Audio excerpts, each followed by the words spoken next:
I was familiar with the structure of Marie Sklodowska-Curie ITNs, and I knew that they were a prestigious and a very prestigious position and a great opportunity for anyone's career into academia.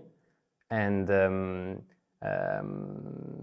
I got the knowledge of my position through word of mouth, through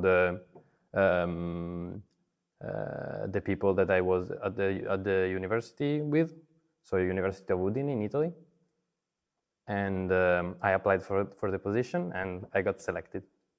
I wanted to do an experience abroad, and I was looking for jobs or also PhDs. And while I was looking and asking my professor at the time in Italy about a recommendation letter, he suggested me to apply to this network. So I find an advantage of the network is that I get these exciting training opportunities. I also find it quite pleasant that these training opportunities are always with the same set of charming people. Although technically it's all within the same framework of pangenomics, nonetheless I still get exposed to a lot of different things that I otherwise wouldn't have known about. And I find that quite advantageous. Well, I think that there are many positives to this kind of networks. The first one is collaboration, is that the network is fundamentally built to communicate, to share ideas, and to boost collaborations between research groups of the same area, but also interested in many different topics. Compared to like people doing PhD not in a ITN, I guess there are a lot of advantages. The first one is to have a network of people that are together with you doing a similar work, and this is quite good because you have a sense of belonging to other people that are doing more or less what you're interested of, and you can meet several times a year.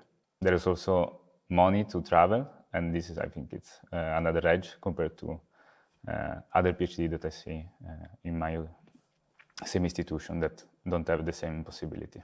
Supervising students within this consortium is a really interesting experience. I have never done this before, and I mean probably the main advantage is that there are lots of opportunities for the students to meet and to collaborate together or to talk to each other, and this greatly expands the horizons, and it actually helps us to provide them with the experience that every PhD student should have, and sort of build their network, and then maybe when they finish their PhDs, go and find good careers for themselves. You get a lot of interdisciplinary interactions, and it's only through these interactions that you can actually solve big problems in science and apply them to society. It's also a very good opportunity for the PhD students to interact and learn to collaborate, and in particular this is what we are trying to do within these schools.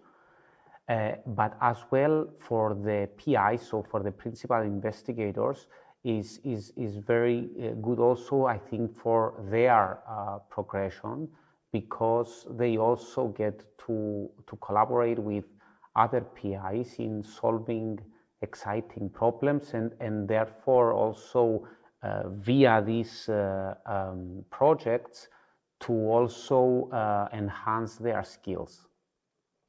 So I think this is a great opportunity for the students, because the networking is really, really important these days. So I ended up doing what I'm doing.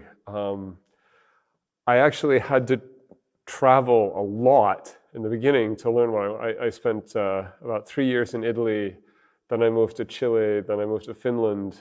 I moved to Chile for a year, I moved to Finland for 6 years, I moved back to Chile for 3 years. now I'm in Canada.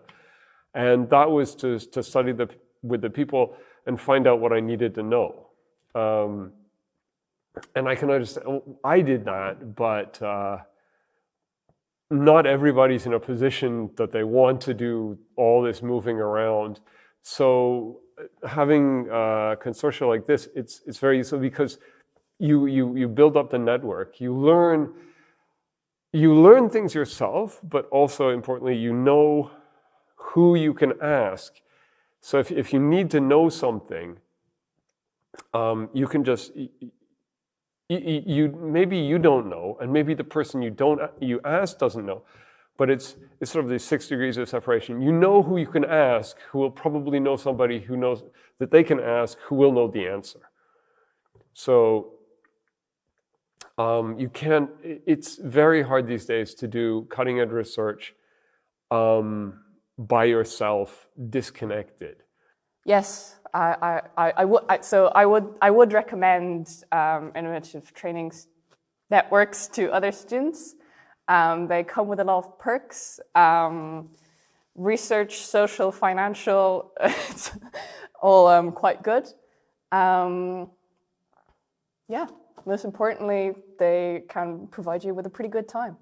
I would really recommend people to apply and join for these ITNs, and this is what I did when I gave a brief lecture to some master students in one university, and I encouraged them to apply for the European ITNs. Absolutely, I would recommend someone else to join Marie Sklodowska Curie Network.